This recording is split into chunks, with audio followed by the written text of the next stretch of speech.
Hey y'all, I'm reading Northanger Abbey and I just can't stop. So I'm just gonna keep reading. I cannot wait to finish this book, so I cannot wait to see the adaptation with the chick from Rogue One and the guy from Austen Land, J.J. Field and Felicity Hunt, Felicity Dunn. Felicity Dunn did it because she's fun. And that rhymed. Okay, we're on chapter 15. I think this is the last chapter of volume 1. I'm so excited. Chapter 15. Love Mr. Tilney. Love Miss Tilney. The Thorpes, they gotta go. There's something about being in a car with a man and telling him to stop so I can get out and him not doing it that makes me feel bad.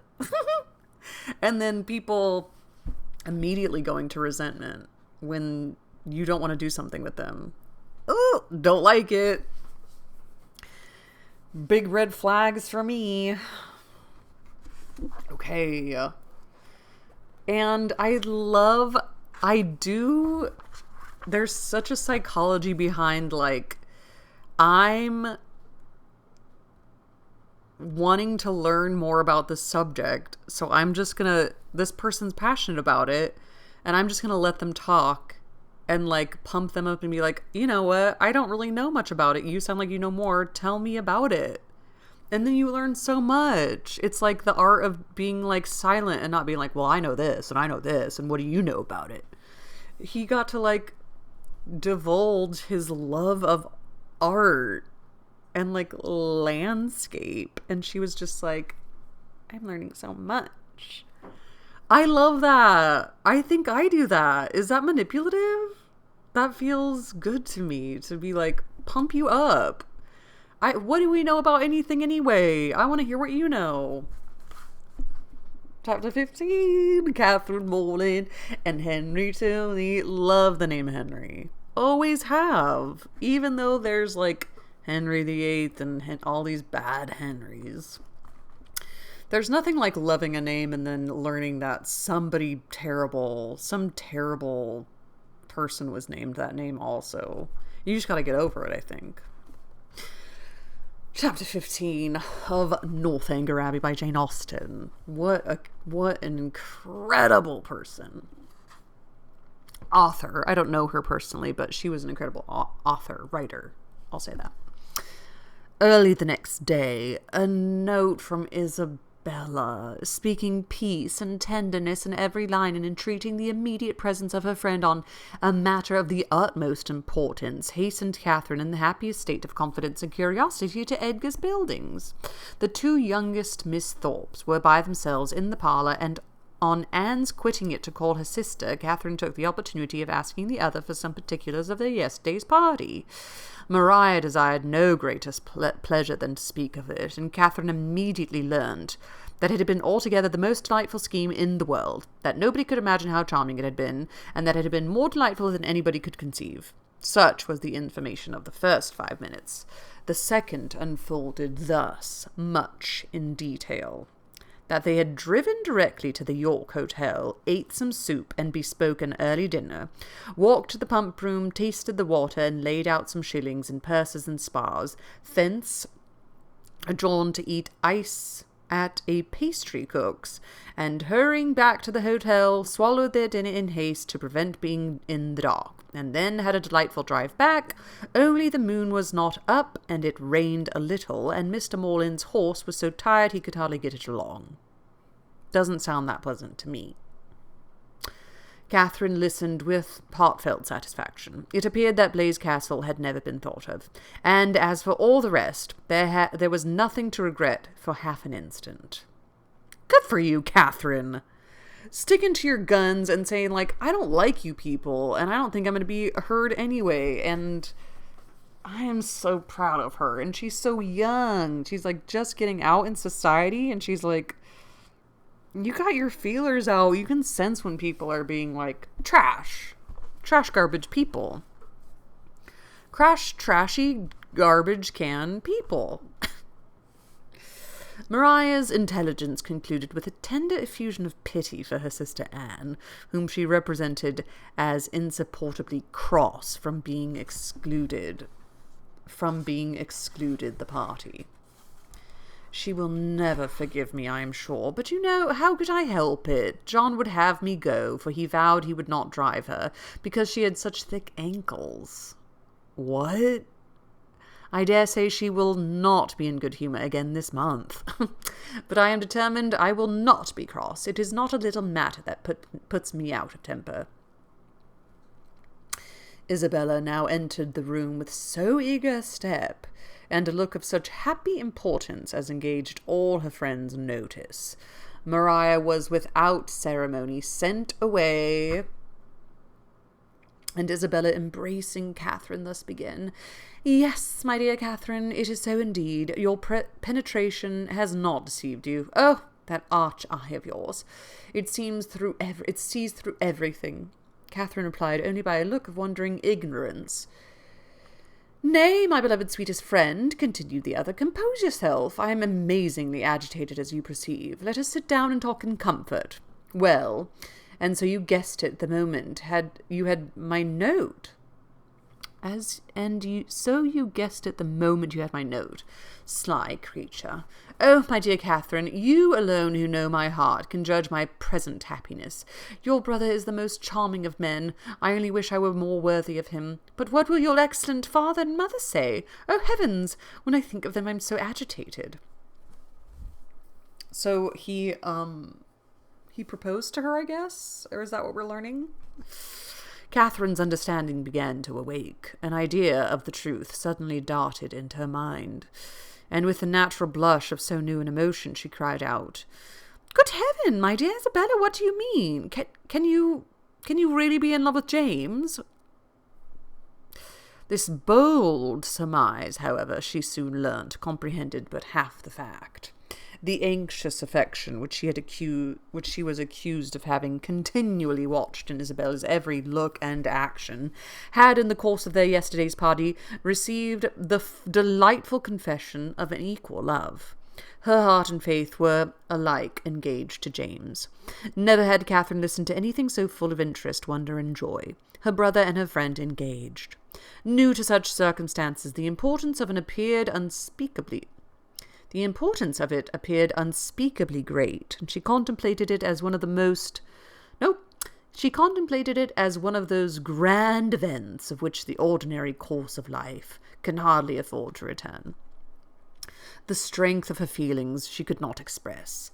The nature of them, however, contented her friend. The happiness of having such a sister was their first effusion, and the fair ladies mingled in embraces and tears of joy. Delighting, however, as Catherine sincerely did in the prospect of the connection, it must be acknowledged that Isabella far surpassed her in tender anticipation. "You will be so infinitely dearer to me, my Catherine, than either Anne or Maria. I feel that I shall be so much more attached to my dear Morland's family than to my own." This was a pitch of friendship beyond Catherine. "You are so like your dear brother," continued Isabella, "that I quite doted on you the first moment I saw you. But so it always is with me. The first moment settles everything. The very first day that Morland came to us last Christmas, the very first moment I beheld him, my heart was irrecoverably gone. I remember I wore my yellow gown, with my hair done up in braids, and when I came into the drawing-room and John introduced him, I thought I never saw anybody look so handsome before." Here Catherine secretly acknowledged the power of love, for though exceedingly fond of her brother, and partial to all his endowments, she had never in her life thought him handsome. "I remember, too, Miss Andrews drank tea with us that evening, and wore her puce-coloured sarcenet, and she looked so heavenly that I thought your brother most certainly fall in love with her. I could not sleep a wink all night for thinking of it. Oh, Catherine, the many sleepless nights I have had on your brother's account! I would not have you suffer half what I have done. I am grown I am grown wretchedly thin, I know, but I will not pain you by describing my anxiety. You have seen enough of it. I feel that I had betrayed myself perpetually, so unguarded in speaking of my partiality for the church, but my secret, I was always sure, would be safe with you. Catherine felt that nothing could have been safer, but ashamed of an ignorance little expected, she dared no longer contest the point, nor refuse to have been as full of arch penetration and affectionate sympathy as Isabella chose to consider her. Her brother, she found, was preparing to set off with all speed to Fullerton, to make known his situation and ask consent, and here was a source of some real agitation to the mind of Isabella. Catherine endeavoured to persuade her, as she was herself persuaded, that her father and mother would never oppose their son's wishes. It is impossible, said she, for parents to be more kind and more desirous of their children's happiness. I have no doubt of their consenting immediately. Morland says exactly the same, replied Isabella, and yet I dare not expect it. My fortune would be so small, they never can consent to it. Your brother, who might marry anybody. Here Catherine again discerned for the force of love. Indeed, Isabella, you are too humble. The difference of fortune can be nothing to signify. Oh, my sweet Catherine, in your generous heart I know it would signify nothing, but we must not expect such disinterestedness in many. As for myself, I am sure I only wish our situation were reversed. Had I the command of millions, were I mistress of the whole world, your brother would be my only choice.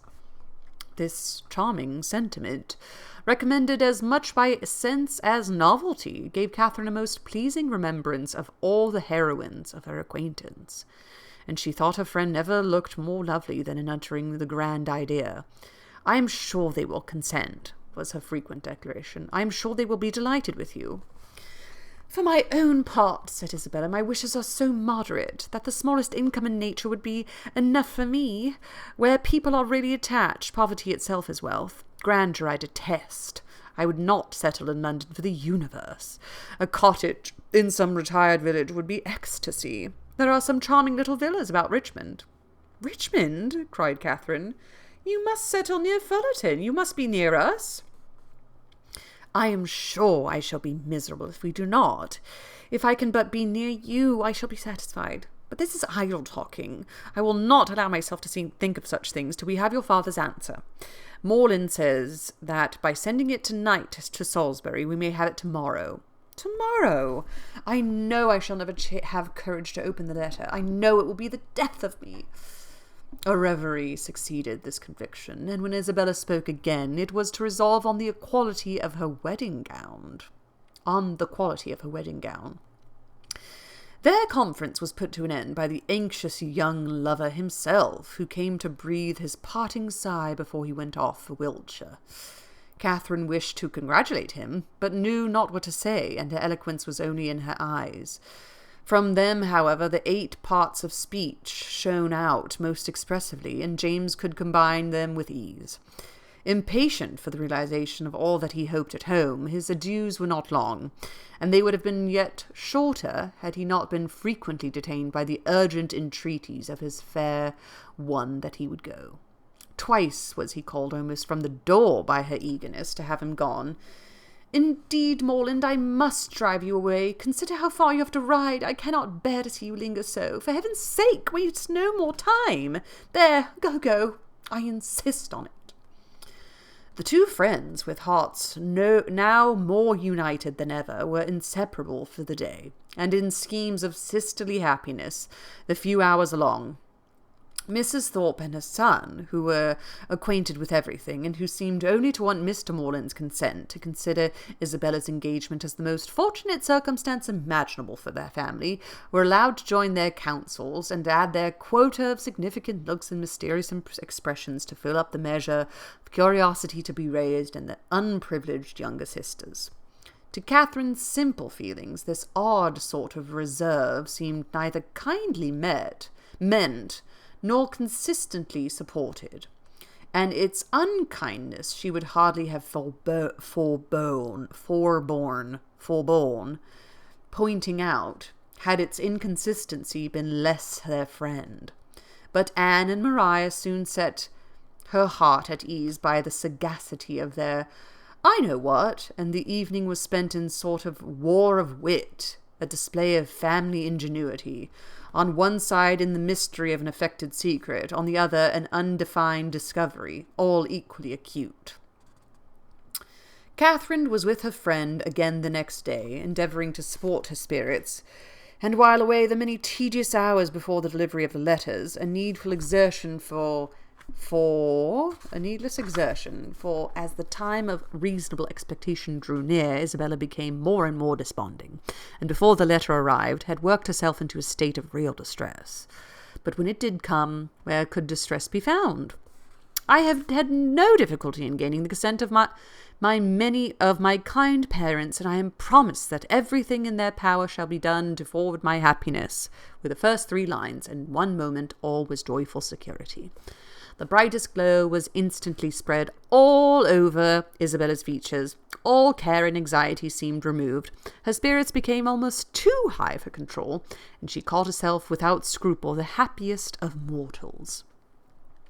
Mrs. Thorpe, with tears of joy, embraced her daughter, her son, her visitor, and could have embraced half the inhabitants of Bath with satisfaction.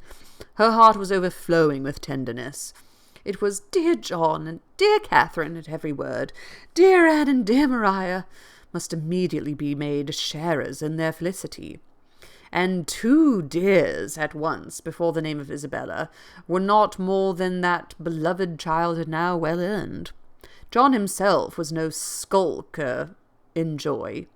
He not only bestowed on Mr. Morland the high commendation of being one of the most finest fellows in the world, but swore off many sentences in his praise.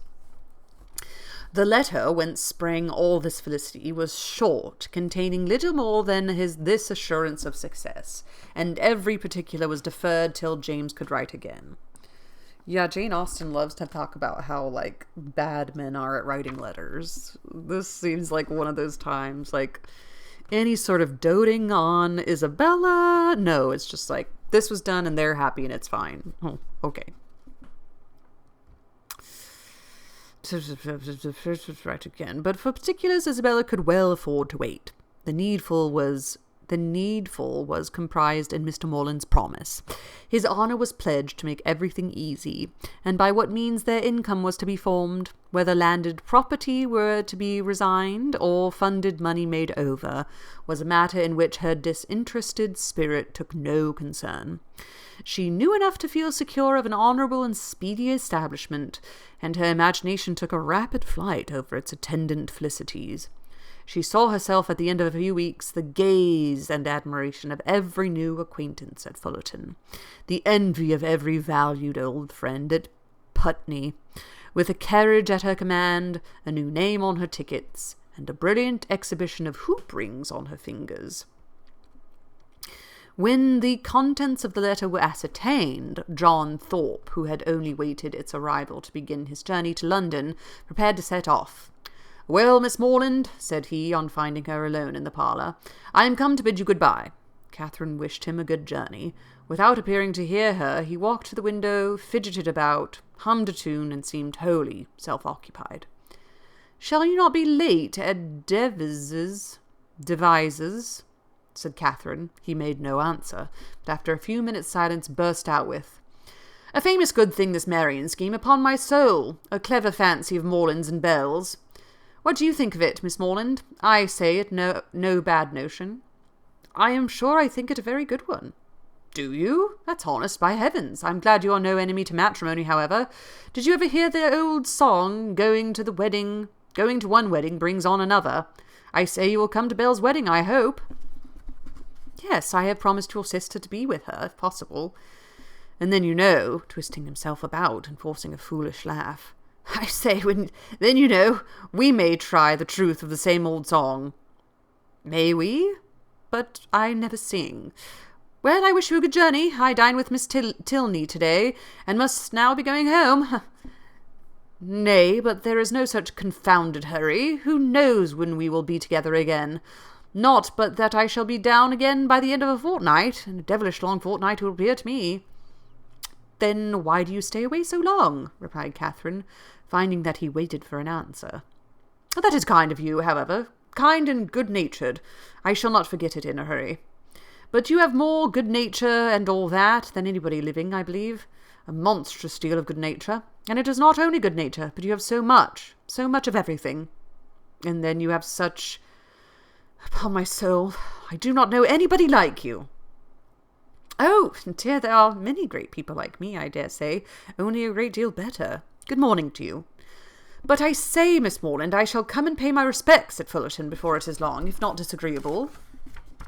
Pray do. My father and mother will be very glad to see you. And I hope, Miss Morland, you will not be sorry to see me. Oh, dear, not at all. There are few people I am sorry to see. Company's always cheerful.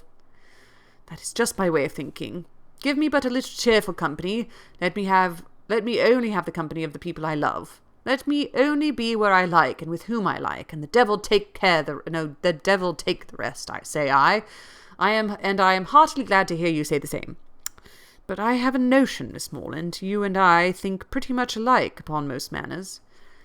Perhaps we may, but it is more than I ever thought of, and as to most matters, to say the truth, there are not many that I know my own mind about. By Jove, no more do I. It is not my way to bother my brains with what does not concern me. My notion of things is simple enough. Let me only have the girl I like, say I, with a comfortable house over my head, and what care I for all the rest? Fortune is nothing. I am sure of good income of my own, and if she had not a penny, why so much the better. Very true, I think like you there. If there is a good fortune on one side, there can be no occasion for any on the other, no matter which has it, so that there is enough. I hate the idea of one great fortune looking out for another, and to marry for money, I think the wickedest thing in existence. Good day. We shall be very glad to see you at Fullerton whenever it is convenient. And away she went. It was not in the power of all his gallantry to detain her longer. With such news to communicate, and such a visit to prepare for, her departure was not to delay by anything in his nature to urge, and she hurried away, leaving him to the undivided consciousness of his own happy address, and her explicit encouragement. The agitation which she had herself experienced on first learning of her brother's engagement made her expect to raise no inconsiderable emotion in Mr. and Mrs. Allen by the communication of the wonderful event. How great was her disappointment! The important affair, which many words of preparation ushered in, had been foreseen by them both ever since her brother's arrival, and all they felt on the occasion was comprehended in a wish for the young people's happiness, with a remark on the gentleman's side in favour of Isabella's beauty, and on the lady's of her great good luck. It was to Catherine the most surprising insensibility. The disclosure, however, of the great secret of James's going to Fullerton the day before did raise some emotion in Mrs. Allen. She could not listen to with perfect calmness, but repeatedly regretted the necessity of its concealment, wished she could have known his intention, wished she could have seen him before he went, as she should certainly have troubled him, with her best regards to his father and mother, and her kind compliments to all the Skinners. End of Volume 1. Volume 2. Jane Austen. Join me next time for the beginning of Volume 2 of Northanger Abbey. What is the Abbey? Where is the Abbey? Who is living in Northanger Abbey currently? And all these questions will be revealed soon. Take care to you all. Happy reading and ta-da!